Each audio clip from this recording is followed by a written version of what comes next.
생명과학원 23번째 시간으로 면역의 개요와 비특이적 방어에 대해서 알아보도록 하겠습니다. 자, 면역이라는 거는 기본적으로 우리 몸에서 병원체에 대항하기 위해서 혹은 외부에 있는 이물질에 대항하기 위한 반응이라고 보시면 되겠습니다. 그럼 면역이 어떻게 일어나고 있는지에 대해서 기본적인 배경을 설명하고 그 중에 하나인 비특이적 방어까지 설명해 보도록 하겠습니다. 자, 면역 개요부터 보겠습니다. 교과서에서는요, 우리 몸의 방어작용이 비특이적 방어작용과 특이적 방어작용으로 구분할 수 있다. 그리고 비특이적 방어는 병원체 감염 즉시 일어나고 병원체의 종류를 구별하지 않는다. 이건 무슨 말이냐면, 비특이적 방어라는 거는 우리 몸의 방어작용이 두 개, 비특이와 특이적 방어로 나눌 수가 있는데, 비특이적 방어 같은 경우는 감염된 즉시 일어나니까 반응 속도는 빠르겠죠. 빠른 반응 속도를 가지지만 효과는 떨어질 수밖에 없다라는 얘기입니다. 왜냐하면 병원체의 종류를 구별하지 않기 때문에, 즉 같은 방식으로 대응한다라는 의미로 받아들일 수가 있겠습니다. 그게 바이러스든 세균이든 뭐든 간에요. 다음, 특이적 방어작용은 감염된 병원체의 종류를 구별하여 일어난다. 즉 종류를 구별한다는 거는 이 구별하는 데 걸리는 시간이 들거든요. 그래서 반응 속도는 느리나 효과는 더 좋다라고 우리는 이해할 수가 있겠습니다. 자, 그러면 우리 면역의 개요 이렇게 나와 있는데요. 면역의 개요를 간단하게 한번 설명해 보도록 하겠습니다. 면역은요, 우리 몸에서 일어나는 방어작용을 의미합니다. 그런데 이런 방어작용에는 크게 두 가지가 있습니다. 앞에서 배운 특이적 방어와 비특이적 방어로 나눠진다 라고 설명을 했죠. 그리고 얘네들의 관계성에서 봤을 때 특이적 방어작용은 비특이적 방어작용이 일어난 다음에 일어나게 됩니다. 그러니까 시간적으로 얘네가 비특이가 먼저 일어나고 특이적 방어작용이 이후에 일어납니다. 그럼 각각의 역할은 뭐냐? 비특이적 방어 같은 경우는 병원체가 무엇인지 탐색하고 그 다음에 대비하는 역할을 합니다. 대비라는 거는 애초에 감염이 안 되도록 그 역할을 수행하는 거를 이제 대비라고 얘기를 하고요. 탐색이라는 건 불가피하게 우리 몸에 들어온 병원체를 탐색해서 이 정보를 특이적 방어작용에 관련된 세포들로 넘겨주는 역할을 하는 것입니다. 그리고 이 비특이적 방어 같은 경우는 선천적입니다. 그러니까 선천적으로 타고난 방식이죠. 그래서 선천적으로 타고난 대신에 병원체를 구별하지 않고요. 구별하지 않으니까 신속하게, 그러니까 누구나 갖고 있기 때문에 바로 일어날 수 있는 반응이기 때문에 신속하지만 그 다음에 병원체를 가리지 않기 때문에 효과가 떨어지죠. 실질적으로 비특이적 방어로도 우리가 방어를 일으킬 수 있지만 그 효과는 미미하기 때문에 실제 기능은 포로를 잡아서 이 포로에 대한 정보를 얻는 것이라고 보시면 되겠습니다. 반면에 특이적 방어는요, 우리 과거에 들어왔던 병원체를 기억하고 그 다음에 실질적으로 효과적인 방어를 하는 것입니다. 그래서 특이적 방어 같은 경우는 후천적입니다. 후천적이에요. 일반적으로.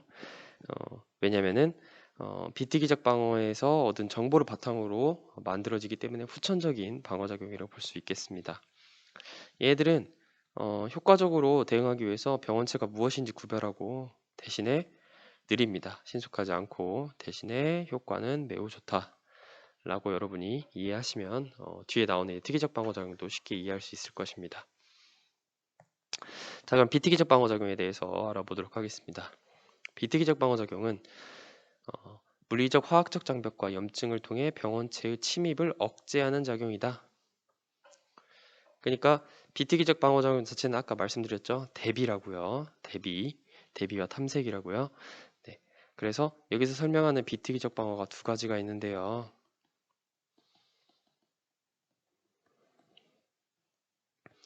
하나는 피부와 점막이 있고요. 하나는 염증 반응이 있겠네요. 두 가지가 있습니다. 피부와 점막 같은 경우는 애초에 장벽의 역할을 합니다. 장벽의 역할을 하기 때문에 침입을 억제한다라고 볼 수가 있겠죠. 근데 염증 반응은 침투 시 일어납니다. 이 장벽이 뚫려서 침투 시 빠르게 병원체를 탐색하고 그다음에 신속하게 방어하기 위한 방법 중에 하나로 염증 반응이 일어나게 됩니다. 자, 그럼 그 중에 하나인 피부와 점막 설명해 보도록 하겠습니다. 자, 피부의 각질층은 우리 몸 바깥쪽을 둘러싸고 있어서 유해물질과 병원체를 차단한다. 그러니까 우리 몸에 있는 바깥쪽에 있는 이러한 층을 우리는 피부라고 얘기를 하죠. 네, 그래서 피부가 애초에 병원체를 차단하고요. 다음 점막은 점액을 분비하는데 라이소자임 같은 효소가 포함되어 있어 병원체의 침입을 차단하고 상피세포 손상을 막는다. 우리 몸 내부는요, 우리 몸의 내부도 피부로 둘러싸여 있을 거 아니에요. 그죠? 상피세포로 둘러싸여 있는데 내부는 이제 점막의 형태로 존재하고 있다라는 거죠. 네. 그래서 이제 이 점막 같은 경우는 어떤 형태를 띠고 있느냐? 우리 피부 이제 우리 몸 내부에 있는 세포들 있죠. 상피세포들. 그 피부라고 볼 수 있죠. 우리 몸의 내부에 있는 피부. 피부에서요, 이렇게 이런 식으로 점액을 내보냅니다. 끈끈한 점액을 내보내요. 그러면서 이 안에 이렇게 점액을 내보내고요. 그러니까 미끈거리는 점액을 내보내죠. 그래서 이제 다양한 유해 물질을 거르기도 하고요. 병원체가 이 점액에 걸렸을 경우에 이 안에 뭐가 들어있냐면은 백혈구도 있고, 그 다음에 라이소자임이라고 하는 효소도 분비되어 있습니다. 이런 효소들이 이제 병원체를 녹이는 역할을 하고 있습니다. 이게 점막이라고 볼 수가 있겠습니다. 그래서 이제 실제로 이렇게 피부, 그다음에 위벽, 그다음 우리 몸의 눈물, 콧물인데요. 우리 몸에 이제 입이나 코 보시면은 점막이 있죠, 그죠? 그다음 기관지, 우리 몸 목구멍 넘어서도 점막이 있는 걸 알 수가 있습니다. 다음 염증 반응입니다. 자, 피부가 손상되거나 점막을 뚫고 병원체가 체내로 침입하면 염증이 일어난다. 염증 반응이 바로 체내에 침입했을 때 일어난다는 비티기적 방어작용이다라는 걸 여러분이 알아두시면 되겠습니다. 염증은 감염 초기에 조직세포의 손상을 억제하고 세포의 재생을 돕는다. 감염 초기에 나타나는 반응이라고 볼 수가 있겠죠. 네. 자, 그럼 염증 반응 어떻게 일어나는지 보도록 하겠습니다. 다양한 등장인물이 존재하는데요.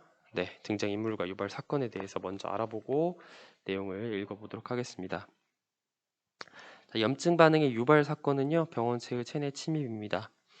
우리 몸에서 피부와 점막을 뚫고 병원체가 침입을 하게 되면 백혈구, 다양한 백혈구, 비만세포, 대식세포, 호중구 등 여러 가지 백혈구들이 대응을 하게 됩니다. 반응하는 화학물질에는 히스타민과 사이토카인과 같은 다양한 화학물질이 분비되고요. 여기서 나온 대표적인 대응 기작은 식세포 작용입니다. 그 외에도 다양한 기작이 있는데요. 여기서는 이 정도만 설명하고 있습니다.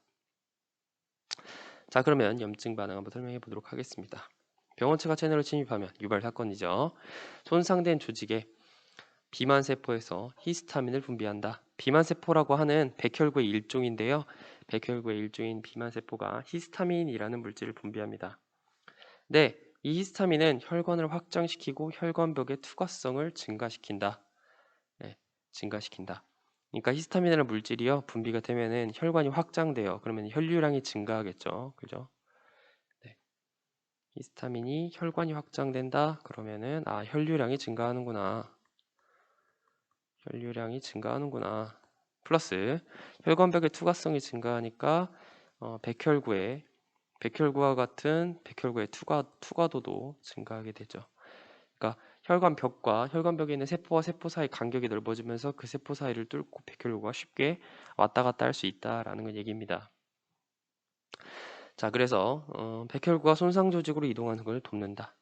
예, 백혈구니까 한 번에 많이 이동하고 혈류량이 증가해서요. 그 다음에 혈관벽이 넓어지기 때문에 백혈구가 쉽게 나올 수 있다라는 얘기입니다. 상처 부위로요. 그래서 이 백혈구, 대표적으로 여기선 대식세포가 있는데요. 식세포 작용을 통해 병원체 등을 제거하고 화학물질을 분비하여 상처 조직의 재생을 돕는다. 식세포 말 그대로 세포를 잡아 먹는다는 얘기겠죠. 그죠? 여기서 나오는 이제 화학물질 있죠. 화학물질에는 이제 뭐 사이토카인 이런 물질도 있는데요. 얘네들은 이제 주변 세포를 재생하기도 하고 그 다음에 조직 재생이죠. 우리 몸에 있는 조직을 재생시키고 그 다음에 주변에 있는 면역 세포를 활성화시킵니다.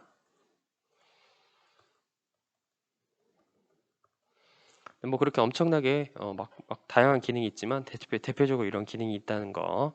자, 그러면 정리해보면 이렇게 얘기할 수가 있겠네요. 처음에 침입을 하면 히스타민이 분비됩니다. 자, 히스타민이 분비되면 백혈구가 튀어나가서 식세포 작용을 한다 라고 볼 수가 있겠죠. 여기서 이제 사족을 붙이자면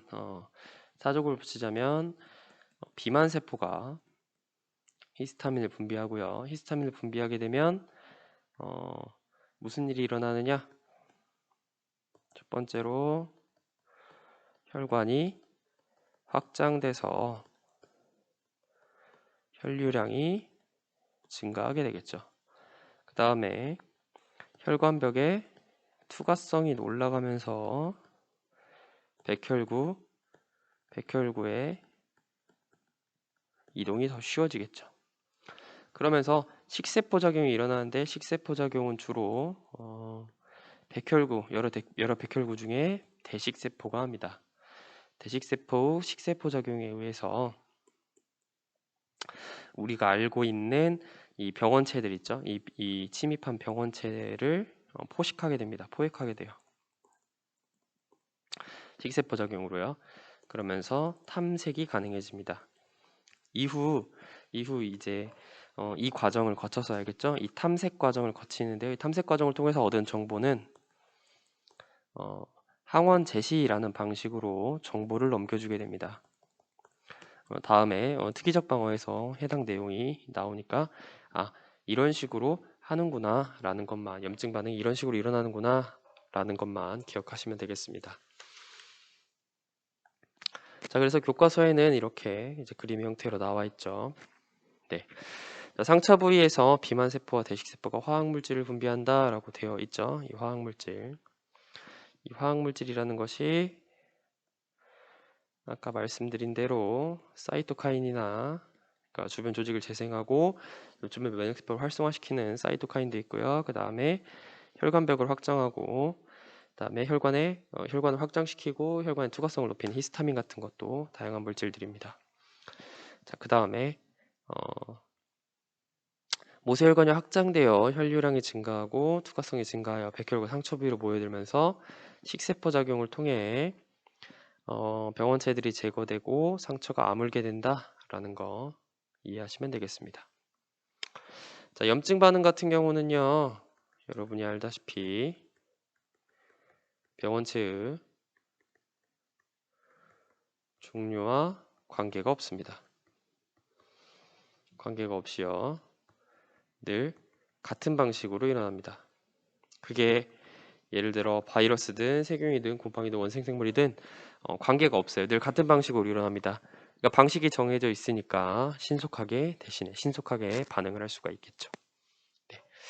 여기까지가 우리가 알고 있는 면역의 개요와 비특이적 방어에 대한 내용입니다. 해당 내용은요, 나중에 뒤에 나오는 그 특이적 방어작용과 연결이 되니까요, 비특이적 방어작용에 있는 특히 염증 반응은 잘 기억해 두시기 바랍니다. 네, 여기까지가 우리가 면역의 개요와 비특이적 방어에 대한 강의입니다. 이것으로 비특이적 방어에 대한 강의를 마치도록 하겠습니다.